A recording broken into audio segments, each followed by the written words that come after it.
Bah, franchement, j'avais des plutôt bonnes jambes sur toute l'étape. J'ai senti le rythme à la fin qui était un peu dur pour moi. Du coup, j'ai préféré monter à mon rythme. Je me suis battu jusqu'à la fin. Mais non, c'était une bonne journée, franchement. J'avais mes équipiers autour de moi. On était placés très haut dans le peloton. On s'est battu pour notre place et bon, c'était une bonne journée. Peu de temps sur les gros favoris, finalement, vous êtes juste derrière.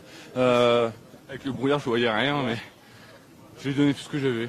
Voilà, j'ai dit que je donnerais tout. Et c'est ce que j'ai fait. Je crois que je prends pas trop de temps sur certaines personnes, donc c'est plutôt bien. Et je pense que je bouge pas au général, vu que Remco a abandonné, mais je pense que quelqu'un est passé devant moi. Je sais plus qui, bref. Non, c'était une des plus grosses étapes probablement du tour. Et réussir à être là, avec 5000 mètres de dénivelé, je n'aurais jamais parié ça début d'année, ou même juste avant le tour, donc je pense que c'est que du positif. T'es un peu rassuré sur la durée, hier tu n'étais pas très content de tes jambes, tu as connu une journée difficile, c'est ce que tu disais. Ça te rassure un petit peu pour la suite aussi? Ouais, non, c'était bien, même ce qui me rassure pas, c'est qu'il faut se mettre à bloc tout le temps, ça, c'est vraiment dur. Mais non, franchement je suis content du niveau que j'ai eu aujourd'hui. Parce que j'enchaîne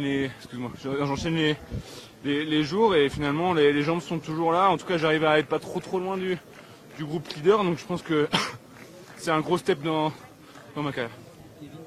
Remco a abandonné, le maillot blanc. J'imagine que c'est pas mal de l'avoir sur les épaules si jamais tu peux l'avoir. J'avais l'objectif de voir, j'ai senti les bonnes jambes, on s'est jamais dans le dernier col.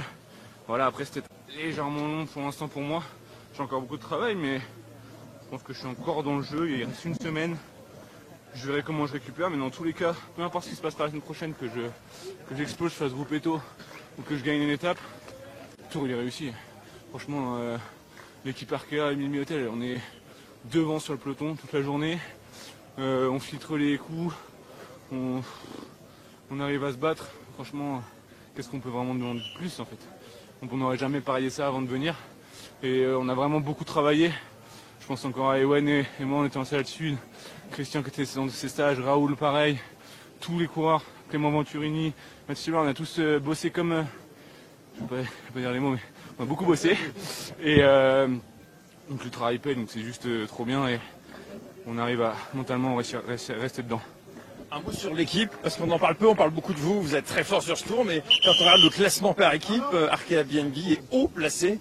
C'est une vraie belle surprise ça aussi de voir si haut.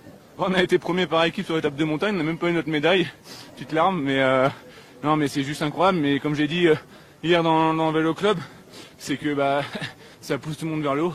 Ils me poussent vers le haut parce qu'ils sont là très loin dans la course. Ça me donne, là je pense qu'à eux quand je suis dans les derniers kilomètres en train de m'arracher complètement, parce que c'est grâce à eux que j'en suis là. Et je pense que c'est juste un cercle vertueux et on se tire tous vers le haut. Quand vous avez quand même Arnaud Desmarques à 87 victoires professionnelles, où j'ai son bidon chez moi parce que j'avais été voir un critérium qui roule pour vous, qui se met la tête dans le vent, alors que sans arrière-pensée pour ses sprints le lendemain, je pense que ça montre totalement l'état d'esprit qu'on a.